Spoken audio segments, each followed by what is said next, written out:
Can business leadership be taught, or is it something a special breed of humans are just born with? Where are leadership skills picked up from? Does it start from the family? Can business leadership successfully transfer to political leadership, and vice versa? Joining us from our Abuja studios is Linus Okorie. He's a leadership consultant and author and president and founder of the Guardians of the International Consulting Program. Thank you so much for joining us, sir. Good morning to you.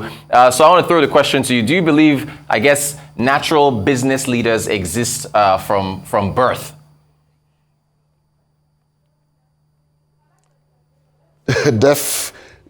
Definitely so. People have different types of skills and talents from birth. In fact, one of them is some people are given to business, but why it is their responsibility to develop themselves over time and gain more competencies to be able to be more effective in their role as leaders. And so that involves a lot of personal development and stretching. Okay. I want to ask you what you make of what's being called the 4C's of business leadership. Let's see if we can put this up there. I think charisma, corporate culture, what are the other two? Character and communication. Do you agree with these four, or do you want to add any more to this list? So different individuals come up with their 4C's, and the one you've brought about right now, culture, communication, charisma, they are very key for business leaders. No business leader can make any difference until he masters the act of communication. Communicating within the organization and without the organization is very critical to be able to sell their vision to the public. The element of culture matters. Culture shapes the organization. If we have core values that are converted into culture because of practice and usage over time, then businesses can grow as a result of setting culture, maybe service culture, for instance. A culture of excellence, for instance, can redefine businesses, as the case may be. So all of these, competencies that you have mentioned, in 4C's are critical. Character, the character of the leader of the organization, can translate into a culture issue over time. And if they deliver on their word over time, then what it means is that they have developed a culture of character that is consistent with the type of growth that they actually experience over time. So in terms of charisma, you're talking about the capacity of the individual to be likable within the organization and without the organization. What if the individual has high level of emotional intelligence, as a result of the kind of investment he has made in the lives of the people working with him and for him over time, then once the individual is loved and liked as a result of those investments, then growth can happen within that organization because people will be working together to deliver on the mandate of the organization. All right. Thank you so much for going through those 4C's for us. I want to ask you something about how the workplace is changing. Yesterday, Apple, we've learned, is mandating that staff come back to the office for a mandatory 3 days out of the week. There's been a push-pull between this hybrid work model and some tension between leadership. Elon Musk, for example, says that all Tesla employees have to be back physically in the office.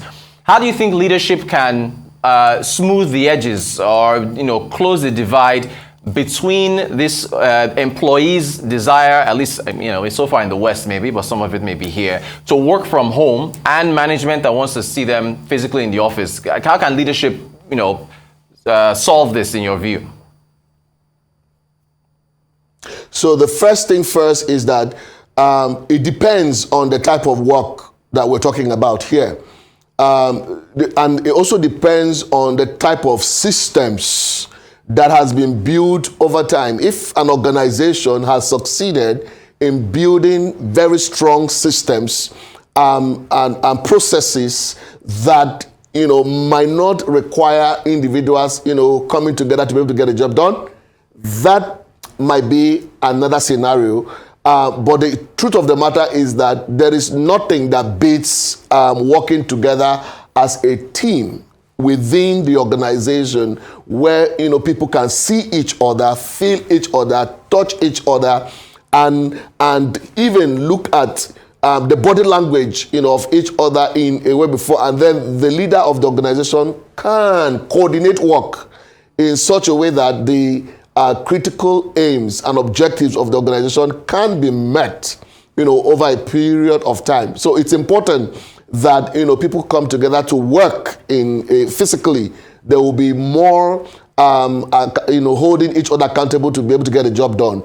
But certain organizations that do a kind of job that does not necessarily mean they have to come to the office also exists, and they are thriving in the 21st century. And it will interest you to know that if Elon Musk is driving an artificial intelligence process and high-tech process, and he's talking about people coming together to work in a workplace, then that's something that we can also learn from.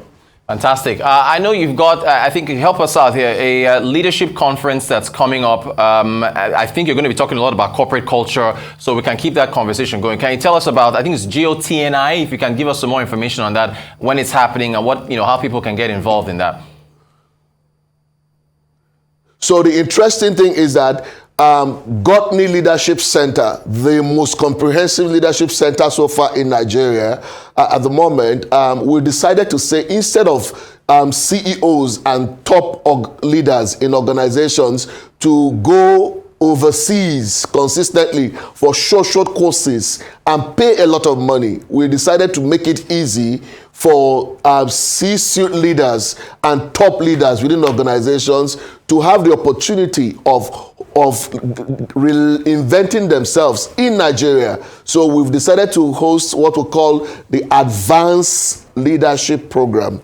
The Advanced Leadership Program is a product of Okorie Leadership Center that is taking place at the Marriott Hotel in Ikeja in Nigeria, starting from the 22nd to the 26th of this month, which means it's a 5-day advanced leadership learning system that creates an environment for senior executives to learn on issues of how culture shapes the growth of organizations, how strategy and execution is critical for sustaining growth over time.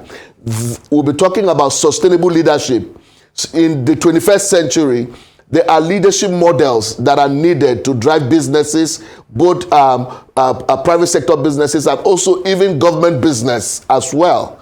And so we'll be talking about issues of the vision process. How does vision connect to the growth of the organization? And at the end of the day, we'll be talking about transformational leadership and some of the leadership dynamics that the 21st century has brought to our table, the 21st century leadership models that business leaders can learn and grow themselves in such a way that they can reshape the organizations. Nations of the world that have made great progress, that have been nations that have invested heavily on their leadership capital. There's a leadership capital that is responsible for sustained growth, and that is what top faculty from Nigeria and overseas coming together to be able to help leaders of businesses and organizations to reinvent themselves and keep themselves sustainable in this 21st century. So anyone who is interested to participate in this program, you are a CEO, you want your organization to move to the top level in terms of performance, sustained performance over time, we are giving you the opportunity to simply send us a text message right now and say you want to be part of this program. The number you should be able to send a text message to is 081 579 19770. I repeat the number again, 081 5791 9770. Or you visit the Okorie website, www.okorie.org. gotni.africa. That's Fantastic. GOTNI.Africa. GOTNI.Africa. All right. And you just, say, I want to be part of this program, and we would create an opportunity for you to actually be part of the program. It's top notch, and it can transform the way business is ever done. All right. Well, look, we appreciate you coming on, Mr. Linus Okorie, founder, CEO, Gotni, and best of luck with the conference. Corporate culture, very, very important in the business world. Thank you so much.